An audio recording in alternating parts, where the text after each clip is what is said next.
नाज़े चकवेर शहर बढाणी तकरार तां 5 ॼणनि जे क़त्ल बाद पुलिस पारां बढाणी धुर जे घरनि ते ड्रोन ज़रिए मार्टर गोला फायर कया विया आहिनि ऐं जंहिं जे नतीजे में औरत ऐं नौजवान मारिजी विया आहिनि ऐं केतिरा ई माण्हू ज़ख़्मी थी पिया आहिनि।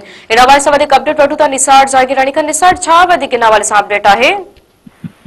जी बिल्कुल, रात देर सां चक लॻियो बीचांजी वारे इलाइक़े में शहर बढाणी तकरार तां क़त्ल थियल अब्दुल ख़ालिक शहर ॿिनि पुटनि उनजे भाउ ऐं महिमान जे क़त्ल वारे वाक़े में घुर्बल जवाबदारनि जी गिरफ़्तारी लाइ DSP गढ़ी यासीन ज़हूर अहमद सुमरो ऐं DSP लकी गुलाम शाह मोहम्मद अली सुमरो जी अॻवानी में मुख़्तलिफ़ थाणनि चक रुस्तम लकी गुलाम शाह बचल भयो दाइम मलिक समेत जेके आहिनि ॿियनि थाणनि जी पुलिस बीचांजी इलाइक़े बुॾो ॻोठ में जेका उहा सर्च ऑपरेशन करे ड्रोन ज़रिए जेके मार्टर गोला फायर कया आहिनि।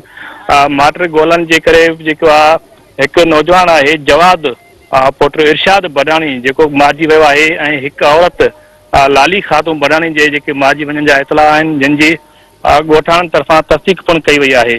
होॾां पुलिस जेका आहे अञा ताईं हुन ॻोठ में मौजूदु आहे ऐं जेको ऑपरेशन आहे उहो जारी आहे। जी निसार, महिरबानी।